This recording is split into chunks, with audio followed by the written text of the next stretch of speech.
Thursday. When they had gone on holiday the year before, they had stayed in a static caravan on the Isle of Wight. It had been cramped for the four of them, watching the rain pour down the windows, and Frank hadn't much enjoyed it. There had been one day, though, before the holiday was cut short by an urgent phone call that sent her mom hurrying back to the ferry when the rain had cleared for an hour. Her dad took her and Hector out to the amusement arcade down the beach. She could still see the flashing lights, still hear the ringing bell on the buzzers, still smell the grumpy, sweaty woman wedged inside the glass booth who refused to look at them as she gave them change for the machines. Her dad had made her play on an old pinball machine, and she had been happy to.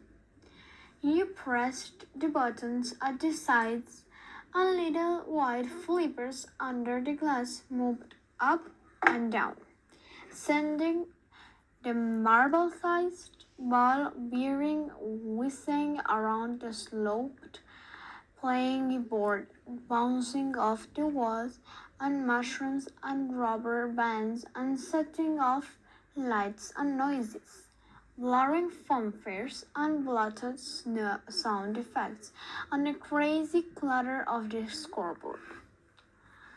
As she had played, her dad had recounted some story of his youth, how he used to be a king of pinball machines, how he and his mates would hang around the arcades all summer playing them and chatting up girls.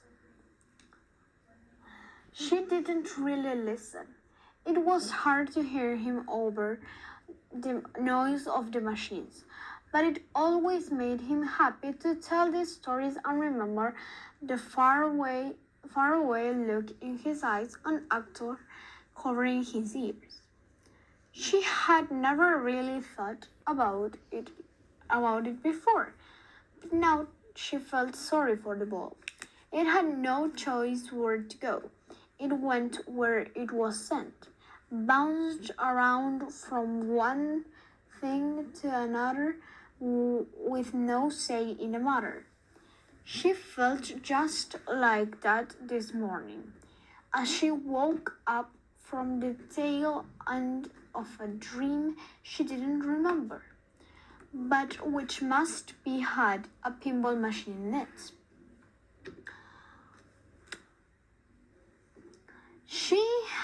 She lay there in bed feeling like she had been sent one way or another too, without even once choosing a director for herself.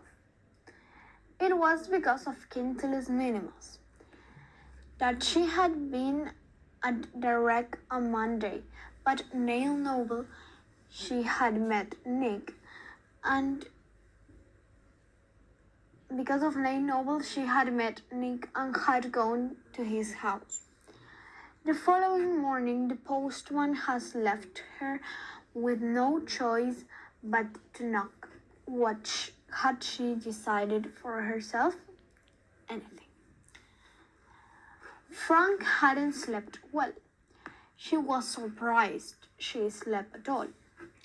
She hadn't been full of worry about what she had done, about what those boys would do with what she told them. She worried,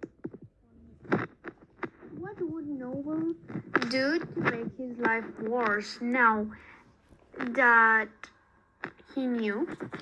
He could already hear him taking the Mickey and upsetting Nick.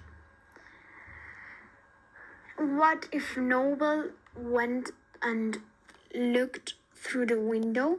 What would happen if he saw Nick's mom? What would happen if he didn't? Even the memory of the music hadn't soothed her as it had before. She had broken everything.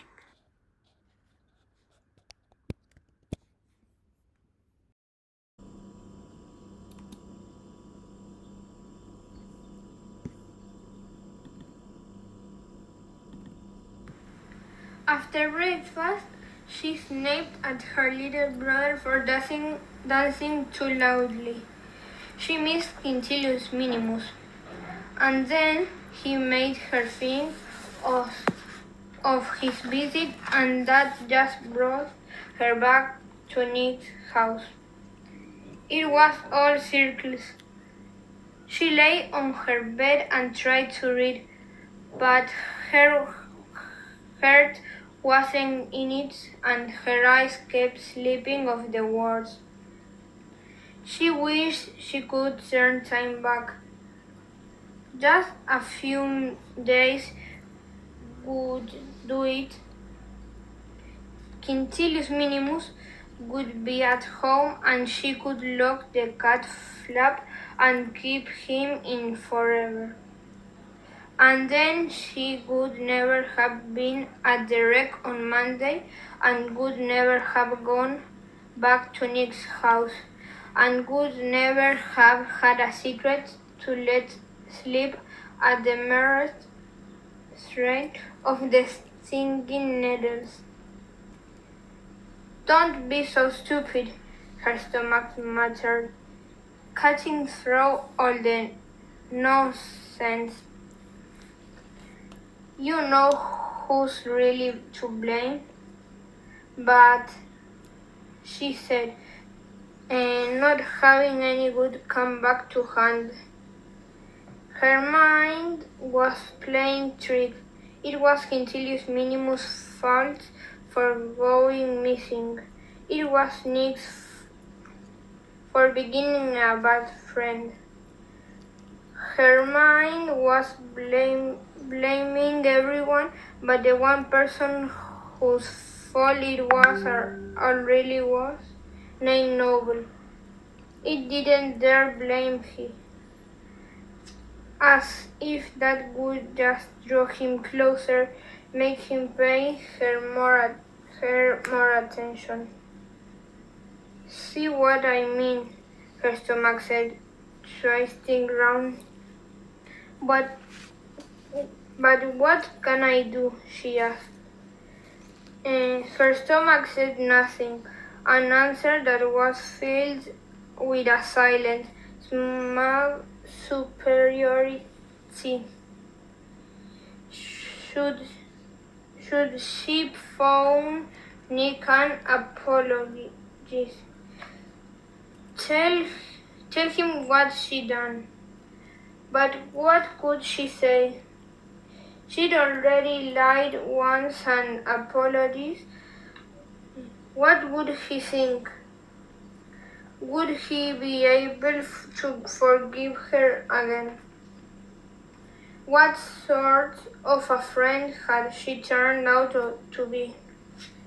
She didn't ever even worry about the word friend anymore. That was what they become. Until she ran it all.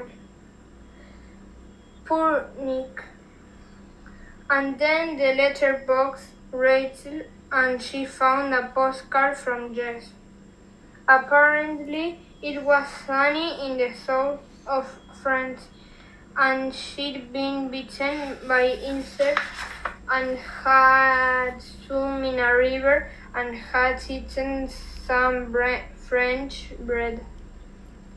But she didn't say what all postcards ought to say. Wish you were here. If only Jess had taken her with them, then once again none of this would have happened, And so yet another blameless person was added to Frank's mental list of fault makers.